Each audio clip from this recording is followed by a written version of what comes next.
কুক্ষিগত। এখন বলুন আপনার কার কাছে দাবি দেওয়া পেশ করছেন? কে আপনার আল্লামা ইকবাল হল ফিরিয়ে দিবে? কে আপনার জিন্নাহ হল ফিরিয়ে দিবে? কার কাছে আপনার করছেন? আজকে নিজেকে জিজ্ঞেস করুন প্রিয় ভাই বোনেরা, কেন 1947 সালের 14ই আগস্ট দেশ প্রতিষ্ঠা হলো দুটো, একটা হিন্দুত্ববাদের উপরে আরেকটা হলো ইসলামী আদর্শের ভিত্তিতে।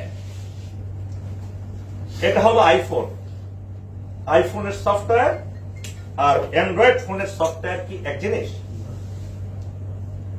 ঠিকই তারা অ্যান্ড্রয়েড ফোনের সফটওয়্যার দিয়ে তাদের দেশ চালাচ্ছে, তাদের আদর্শ অনুযায়ী দেশ চালাচ্ছে সেই 15ই আগস্ট থেকে 1947 সাল থেকে।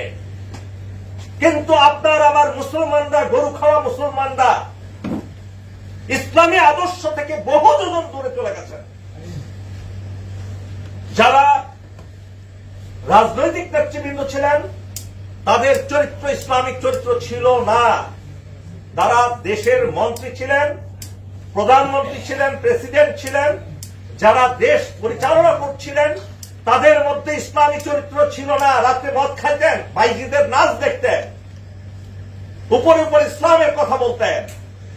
মিলিটারির শাসক যারা ছিলেন ইন্ডিয়ান মিলিটারি একাডেমিতে, সেন্ট্রাল মিলিটারি একাডেমিতে তাদেরকে শেখানো হয়েছে যত অনৈতিকতা। মদ পান তাদের জন্য হালাল ছিল, মদ্যপানের বার ছিল প্রত্যেকটা জায়গায়। আইয়ুব খান থেকে শুরু করে, জেনারেল ইসমাইল মজিদ থেকে শুরু করে, জেনারেল আকবর থেকে শুরু করে প্রত্যেকেই ছিল মদ্যপ। ইয়াহিয়া খান ছিলেন মদ্যপ। যত জেনারেল ছিলেন 2-4 জন ভাগ্য গুণে পারিবারিক শিক্ষার কারণে তারা হয়তো মদ খেতেন না। আপনি কিভাবে তাদের কাছ থেকে ইসলাম আশা করেন? কিভাবে আপনি তারা আপনার দেশ ঠিক মতো চলবে? আপনার আইফোনের ভিতরে তো আপনি অ্যান্ড্রয়েড ফোন ঢোকাই দিয়েছেন। কম্পিউটারের বিভিন্ন পার্টস নিয়ে রাস্তা রাস্তা কিনে, বাড়ি বাড়ি গিয়ে কিনে পুরানো কম্পিউটার বিক্রি করবেন। তারা কিনে কি করে? তাকে ডাস্টবিনে ফেলে দেয়। এটা পার্টস গুলো জোগাড় করে, বিভিন্ন পার্টস।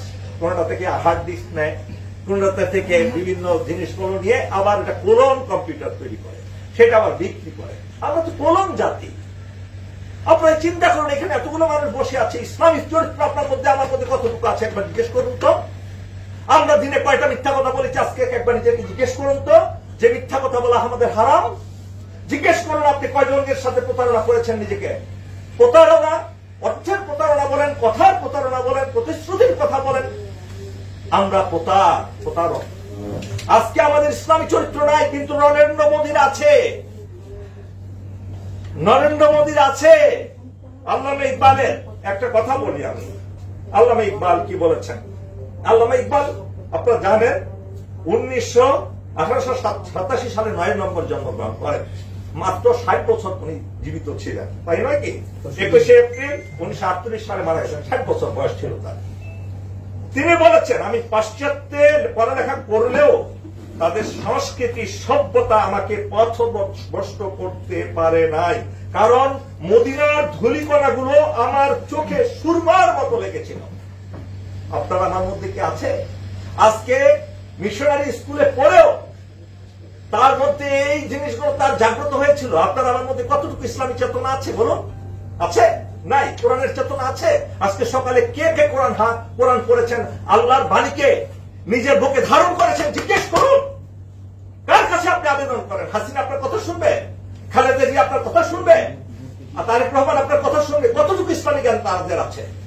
কিন্তু নরেন্দ্র মোদী এবং তাদের 14 গোষ্ঠী যারা রাষ্ট্র চালায়, তারা গীতা মহাভারতের প্রত্যেকটা পৃষ্ঠা তন্ন তন্ন করে পড়ে। বাবরি মসজিদের জায়গায় যখন রাম মন্দির স্থাপিত হলো, সেই অনুষ্ঠানটা নিশ্চয়ই আপনারা দেখে থাকবেন। যারা না দেখেন তাদের মধ্যে দেশপ্রেম নাই, আপনারা দেশ নিয়ে চিন্তা করার প্রয়োজন নাই আপনাদের। নরেন্দ্র মোদী দেশের প্রধানমন্ত্রী, গড়িয়ে গড়িয়ে সেখানে তার দেবতার কাছে প্রার্থনা করছে। আরে ভাই, চোরও যদি চুরি করে, পরিকল্পনা করে, দীর্ঘমেয়াদী পরিকল্পনা করে, বুদ্ধির সাথে, ডাকাত যদি সেই পরিকল্পনা করে ডাকাতি করে, তার নিয়ম অনুযায়ী ডাকাতি করে, ডাকাতির নিয়ম অনুযায়ী অনুসারে ডাকাতি করে, he will be successful, she will be successful. ধরা পড়বে না? ঠিক একইভাবে যে যেই লাইনের লোক সে লাইনে যদি সঠিকভাবে চলে, সেই দেশ, সেই প্রতিষ্ঠান, সেই স্কুল, সেই কলেজ সবকিছু ঠিক মতো চলবে। কিন্তু দুঃখের বিষয় ফল সত্য, শয়তানি শক্তি আমাদের আষ্টে পৃষ্ঠে জড়িয়ে ধরেছে। আমাদের হৃদয়ে, আমাদের শরীরের শিরা উপশিরায় শয়তান। আমরা একটা মহিলা যদি আপনার টকশো করে, সেখানে দর্শক দেখবেন 1 লক্ষ ছাড়িয়ে গেছে আধা ঘন্টার মধ্যে। আবার আরেকটা ভালো লোক যদি সেখানে টকশো করে, দেখবেন যে সেখানে দর্শক 5,000 হয় না।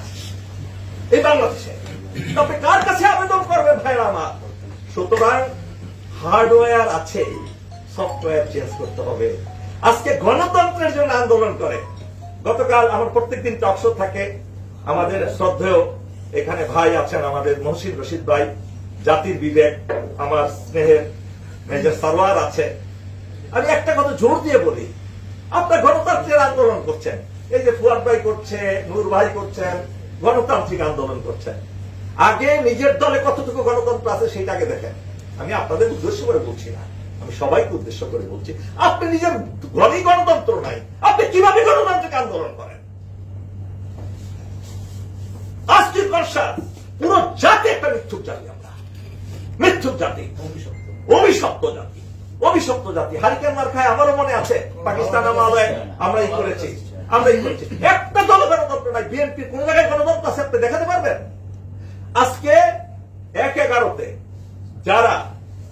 যাদের বিরুদ্ধে মামলা দায়ের করা হয়েছে, ওইটা কি কোন দল থেকে মামলা দায়ের করা হয়েছিল বলেন? 111-এর সময় যে মামলা দায়ের করা হয়েছিল পলিটিশিয়ান, যাদের যাদের আমলা টামলা সবার বিরুদ্ধে, কোন রাজনৈতিক দল করেছিল সেটা? নো, এটা মিলিটারি করেছে। ডিজিএফআই রিপোর্ট ছিল, এনএসআই রিপোর্ট ছিল, কারা কারা দুর্নীতিগ্রস্ত, যাদের পায়ে স্যান্ডেল ছিল না, 5 বছরের মাথায় তারা দেখা গেল কয়েক হাজার কোটি টাকার মালিক, ঢাকা শহরে 200-300 ফ্ল্যাট, বিভিন্ন পুরো মানুষের লুট, সাধারণ মানুষের টাকা পয়সা লুট তরাজ করে খেয়েছে তারা। তাদের বিরুদ্ধে মামলা হয়েছে, তাদের বিরুদ্ধে শাস্তি হবে। আপনার সেই মামলা একটা ভুল ছিল না, কেউ সরকারে এসে তাদের মামলা খারিজ করে নিয়েছে, আর যারা পারে নাই তাদেরটা রয়ে গেছে। আজকে আমরা সেই চোর বাটপার লিডারদের পিছনে দৌড়াচ্ছি। আপনি কার পিছনে দৌড়াচ্ছেন? সে তো 5,000 কোটি টাকা চুরি করে খাইছে। বাংলাদেশের স্বাভাবিক আয়ের মাত্রা কতটুকু হতে পারে? স্বাভাবিক আয়ের মাত্রা কতটুকু হতে পারে? একটা মানুষ 1 মাসে কত টাকা অর্জন করতে পারে? সব গরিবের টাকা ব্যাংক লুট করে খেয়ে তারা আজকে বেনজিরের 1,000 কোটি টাকা সম্পদ। তার কোনো বিচার হবে না বাংলাদেশে। বিচার হবে নুনের বিরুদ্ধে যদি 1 কোটি টাকার দুর্নীতি পায়, নুনকে দেখবেন কালকে জেলের ভিতরে আছে। এটা কেউ অভিযোগ লাগবে না, দুধও কেনে নিয়ে যাবে। তো আজকে ভাইরা আমার, ইকবালের নিয়ে ডিসকাস করেন ঠিক, তার চরিত্রটা নিয়ে ডিসকাশন করেন। সে কি চরিত্রের ছিল? এই যে বলছে যে আমার মদিনার ধুলি সেই আমার চোখে লেগে আছে, আমার হৃদয়ে লেগে আছে। আপনার ভিতর আমার মধ্যে কি সেই হৃদয়ের মদিনার ধুলি আছে? নাই। আপনি সেটা অর্জন করলে অটোমেটিক আপনার কারো কাছে হাত পাততে হবে না। আপনি হাত পাততেছেন কেন? ফুয়াদ ভাই বললেন ফিরিয়ে দিতে হবে, ফিরে যান। ফুয়াদ ভাই, আপনি কার কাছে যাচ্ছেন? আপনি রামকৃষ্ণ মিশনে লেখাপড়া করে যেই মন্ত্রী বলে পূজাতে আসেন, আপনার ইমান নষ্ট হবে না, শিক্ষামন্ত্রী বলে, আপনি তার কাছে করছেন? সে দিবে আপনার ইমান হল। আপনি স্বাধীনতার পরে পুরো দেশটা চলে গেল বামপন্থীদের হাতে, কমিউনিস্টদের হাতে। পুরো দেশ বামপন্থী মানে কি? তারা হিন্দু ধর্মকে ভালোবাসে, কেননা এখানে নাচা যায়, গান গাওয়া যায়, নারী সংশ্লিষ্ট পাওয়া যায়, বাইরে নিয়ে নাচা যায়, হোটেলে গিয়ে রাত্রি যাপন করা যায়। আনন্দ আর আনন্দ, ফুর্তি আর ফুর্তি। পরের টাকা চুরি করলে কোনো গুনাহ হয় না, তসরুপ করলে জুড়া হয় না, চুরি করলে গুনাহ হয় না তাদের ধর্মে। তাদের কাছে ক্ষমতা। তারা এই যে কবি নজরুল কলেজ, এটা আমি কি কবি নজরুল ইসলাম কলেজ, এটা নাম কি ছিল জানেন? জিন্না কলেজ ছিল, ঠিক কিনা? জিন্না কলেজ ছিল না? হ্যাঁ, কি কলেজ নাম ছিল? কায়েদে আজম কলেজ। ওই তো জিন্নার নামেই বলছি। আমি তো ওইটাই বলছি। কায়েদে আজম মোহাম্মদ জিন্না কি পাপ করেছিল ভাই? পাকিস্তান তৈরি করে পাপ করেছিল। আরে ওই সমস্ত ইংলিশদেরকে জিজ্ঞেস করেন, পাকিস্তান যদি না হতো 1947 সালের 14 আগস্ট, পৃথিবীর কোন শক্তি ছিল কিয়ামত পর্যন্ত এটা বাংলাদেশ করার জন্য? আপনারা, আমি ছোটবেলা পাকিস্তান আমলে সোনার বাংলা শ্মশান পোস্টার লাগিয়েছি। পরে দেখলাম বড় হয়ে ওই পোস্টার গুলো ছাপিয়ে আসতো ইন্ডিয়া থেকে, বিচিত্রায় সেই পর্যন্ত বাইর হইল, ওইখান থেকে সাজিয়ে দেওয়া হইতো। কিভাবে শোষণ করবে? আপনার কাছে টাকাই নাই, আমার কাছে পকেটে টাকা নাই, আমাকে কিভাবে শোষণ করবে? আরে 1947 14 আগস্ট বাংলাদেশে কয়জন ছিল সিএসপি সেক্রেটারি বলেন? কেউ ছিল না। দেশ পরিচালনা, দেশ হওয়ার মতো কোন যোগ্যতা আমাদের ছিল না। মিলিটারি ছিল না, পুলিশ ছিল না, আর্মি ছিল না, নেভি ছিল না, এয়ারফোর্স ছিল না, সেক্রেটারি ছিল না, কিছুই ছিল না, ডাক্তার ছিল না, ইঞ্জিনিয়ার ছিল না, পাকিস্তানিরা কোন ইন্ডাস্ট্রি ছিল না, এই দেশের বাজেট প্রণয়ন করার মতো কোন অর্থ ছিল না। কেউ আপনি বলেন শোষণ করতেছে ভাই, মিথ্যা কথা এগুলো ইন্ডিয়া শিখাই দিয়েছে, শিখাই দিয়েছে আপনাকে। আপনি কয়জন কর দিত, কত টাকা কর উঠতো, এখন তো স্ট্যাটিস্টিক্স আছে, দেখুন না কেন। কিন্তু আপনি আমি কি পুরো লেলিয়ে দিলাম নিজেদেরকে যে সোনার বাংলা শোষণ। আরে ভাই, একটা সংসদ ভবন যেটা তৈরি করেছেন আইয়ুব খান, লুই ফারা খান না, লুই খান, এই সংসদ ভবন তৈরি করতে বাংলাদেশের এখন 2 বছরের বাজেট লাগে। সেই সময় কোত্থেকে টাকা আসছিল? আপনি আমি দিয়েছি, আইয়ুব খান করেছে না? আপনি এই মতিঝিল শহরে এখানে বসে আছেন, সবকে তৈরি করেছিল। আরে ভাই, তৎকালীন পাকিস্তানের বেস্ট পসিবল সিএসপি অফিসার ছিলেন মাদানী সাহেব। মাদানী সাহেবকে আইয়ুব খান নিয়ে আসলেন, ডিআইটি করলেন, এই ডিআইটি ঢাকা ইমপ্রুভমেন্ট ট্রাস্ট। ওনাকে এনে পুরো ঢাকা শহরের মাস্টার প্ল্যান করেন। আরে ভাই, 1947 সালে সোয়ারিঘাট, সদরঘাট, লালবাগ এই জায়গা ছাড়া আর কিছু ছিল? কিছুই ছিল না। আমি তো ঢাকার সন্তান রে ভাই, ঢাকার সন্তান। হ্যাঁ, আমি বেশি বলে ফেলতেছি, অনেক বক্তা ছিলেন, আমি শেষ করে দিচ্ছি। তো দেখুন প্রিয় ভাইরা আমার, সারাদিন বক্তৃতা দিল শেষ হবে না, এই বক্তৃতা দিয়ে কোনো লাভ হবে না যতক্ষণ না পর্যন্ত আপনি আমি আমাদের নৈতিক চরিত্রটা আমরা বদলাইতে পারি। কি বলেছেন ইকবাল? তিনি বলেছেন, চীনো আরব হামারা, হিন্দু সত্তা হামারা, মুসলিম হ্যায় হাম, ওয়াতান হায় সারা জাহা হামারা। চীন আমার, আরব আমার, ভারত আমার, নয় কপর জগৎ জোড়া মুসলিম আমি, সারাটি জাহানে বেঁধেছি গড়। সুতরাং আপনি দাবি কার কাছে পেশ করবেন? দাবি নিজেকে তৈরি করুন, নিজেরা ক্ষমতা গ্রহণ করুন, চরিত্র বদলান, নিজেদের চরিত্র থেকে হিন্দুত্ববাদী বাদ দেন, খ্রিস্টানিটি বাদ দেন। একজন খ্রিস্টানকে আপনি পাবেন না পৃথিবীতে, যে পুত পবিত্র খ্রিস্টান নয়। একজন হিন্দুকে পাবেন না। সেই কমলা হারিসের হাতেও রাখি বন্ধন আছে, এখানে যে নাপিতের দোকান, সেই নাপিতের হাতেও রাখি বন্ধন আছে। একজন হিন্দু দেখাতে পারবেন না যার হাতে রাখি বন্ধন নাই। তাদের ধর্মীয় ভিত্তি এত শক্ত, এত শক্ত, এত শক্ত, অথচ কোরআনে বলেছেন মিল্লাতা আবিকুম ইব্রাহিমা হুয়া সাম্মাকুম মুসলিমিন, ইন্নামাল মুমিনুনা ইখওয়া, যে মুসলমানরা হলো পরস্পর ভাই ভাই, তাদের সম্পর্ক হবে বনিয়ানুম মারসুসের মতো। সূরা তোহার 7 নম্বর আয়াত পড়ে দেখেন, বনিয়ানুম মারসুস কি? যে তোমাদের সম্পর্ক হবে সীসাডালা প্রাচীরের ন্যায়। সেই সীসাডালা প্রাচীর কি? সেটা প্রাচীর আপনি ইট দিয়ে দেয়াল করলে সেটা ভাঙা যাবে। এই যে পাশে একটা বিল্ডিং করতেছে, এটা ইটের বিল্ডিং ছিল বলে ভাঙতে পারছে। যদি এটা সীসা দিয়ে গলিয়ে বিল্ডিং করা হয়তো ভাঙতে পারতো? ভাঙতে পারা যায় না। সেই সম্পর্ক আপনার আমার মধ্যে যতক্ষণ না হবে, যখন আমি হুবাব ভাইকে ফোন করবো, সাথে সাথে হুবাব ভাই যখন বলবে আসসালামু আলাইকুম, ওয়ালাইকুম সালাম, সাথে সাথে এইটা হলো সম্পর্ক। আমি ইয়েকে ফোন করবো, নূর ভাইকে ফোন করবো, হ্যাঁ নূর ভাই, কর্নেল ভাই কেমন আছেন, আসসালামু আলাইকুম, এই সম্পর্কে গড়ে উঠছে।